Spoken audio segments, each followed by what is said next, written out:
In the ancient world, before history as we know it began, there were gods, not just mythical beings, but possibly ancient rulers whose stories were passed down, altered, and eventually transformed into the myths and legends we know today. In this second episode of our Prehistoric Politics series, we'll explore the continuation of the blood feud that began with the rise of Kingu. The gods of chaos, led by Kingu, clash with the younger gods in a battle for supremacy. But as Marduk leads the charge and overcomes chaos, a new blood feud is ignited, setting the stage for future conflicts.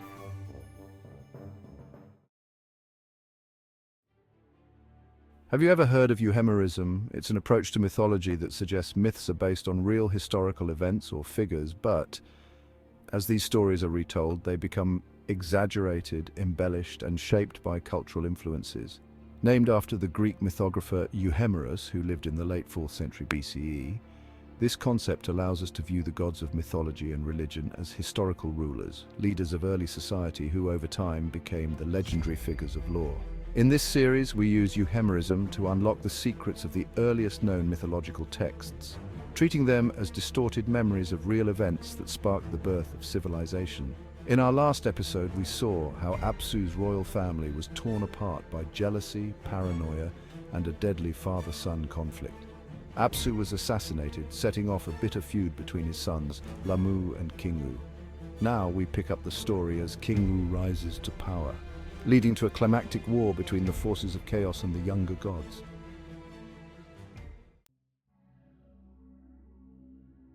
Years have passed since the assassination of Apsu. While the conflict has simmered, neither side has found peace. Both Lamu and Kingu are now established rulers, each vying for dominance in a world on the brink of creation. Lamu, having taken a wife, has fathered 2 children, Anshar and Marduk. Kingu, meanwhile, has also grown into his role, fathering 7 sons and amassing a large and powerful family. As Kingu's family outnumbers and overshadows Lamu's, the balance of power begins to tilt in Kingu's favor.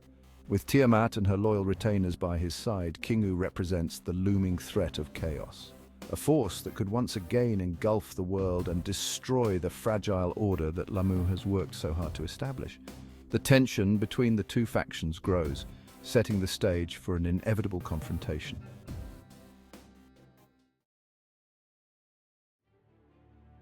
As Lamu grows older and weaker, he realizes that he can no longer contend with the younger, more powerful Kingu. The fate of the younger gods, and indeed the future of civilization, now rests in the hands of Lamu's sons. Anshar, the eldest, is the rightful heir to Lamu's throne.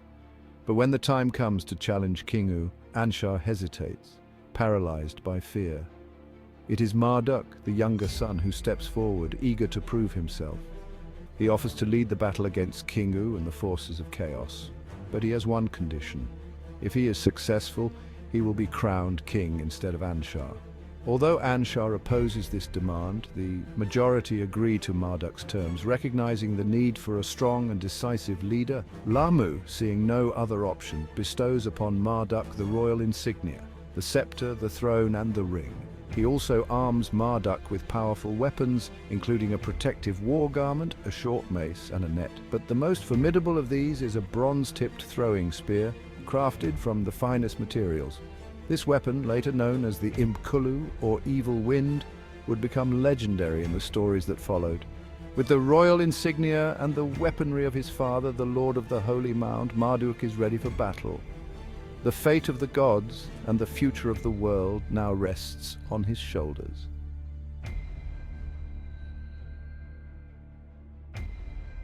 The stage is set for the ultimate confrontation, a battle that would resonate through the ages as a symbol of the eternal struggle between chaos and order. Kingu, representing chaos, gathers his forces and advances from Kulaba Uruk toward the city of Eridu, where Marduk awaits. Kingu's armor and weapons are inferior to those of Marduk. His sling and light-throwing spear are deadly, but lack the lethality of Marduk's bronze-tipped spear. Despite these disadvantages, Kingu is confident. He carries with him the Tablet of Destinies, a powerful artifact that grants him control over fate, as well as a bag of tricks, including exotic and dangerous beasts, one of which is a furious snake, a gift from Tiamat. Marduk, adorned with the royal insignia of his father's kingdom, stands ready to face his uncle. The battle is fierce but brief. Marduk quickly dispatches the beasts, some of which flee in terror. Kingu, shocked and unprepared for the strength of Marduk's assault, freezes. Seizing the moment, Marduk captures Kingu along with the furious snake, which he tames and names Mushushu. In a decisive move, Marduk strips Kingu of the Tablet of Destinies, along with his title of Enlil, the Lord of Fates and Destinies. Victorious, Marduk claims the title for himself, becoming the new Enlil, the Lord of the Wind. With nothing standing between him and his grandmother Tiamat, Marduk ascends the steps of the Anu Ziggurat, the mountain of heaven. At the summit, Tiamat waits for Kingu's return, but instead she is met by Marduk, who holds the Tablet of Destinies, and Mushushu, her once loyal pet. Realizing her defeat, Tiamat tries to flee, but Marduk catches her in his net. With a final blow, he hurls his spear through her chest, dismembers her body, and sends the pieces to be displayed throughout Uruk, a grim reminder of his triumph over chaos. Marduk's victory marks the end of the blood feud between Lamu and Kingu, and he asserts his dominance as the Lord of Eridu, Kulaba Uruk, and the Anu Ziggurat as the Lord of Heaven.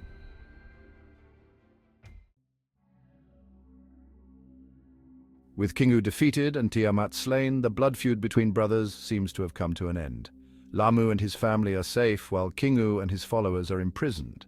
However, the transfer of power is never simple, and tensions soon arise within the new ruling hierarchy. Although the majority agreed to crown Marduk as king, Anshar, the rightful heir, feels cheated out of his birthright. He argues that as the eldest son he should have been the one to rule, pointing to the recent conflict between his father and uncle as evidence that the eldest should always succeed.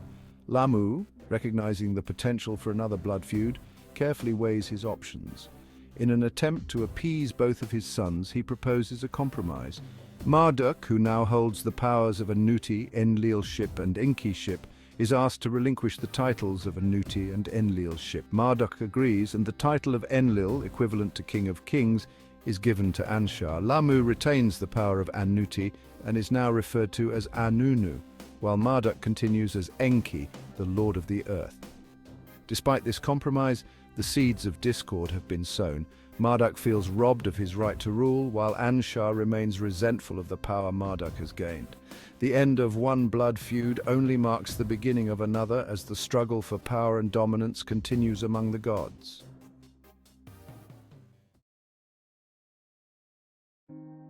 As we conclude this second episode of Prehistoric Politics, we see that the ancient myths of the Near East, when viewed through the lens of Euhemerism, reveal a complex tapestry of power struggles, family feuds, and political intrigue.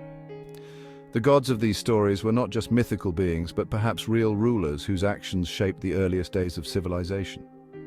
The victory of Marduk over Kingu and Tiamat may have ended one chapter of chaos, but it also set the stage for new conflicts and power struggles.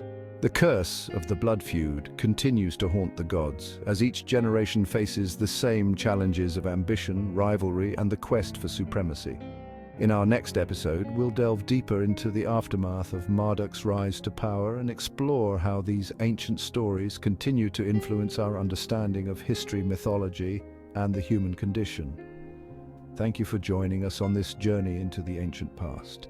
If you found this exploration insightful, be sure to like, subscribe, and share with others who are fascinated by the origins of civilization.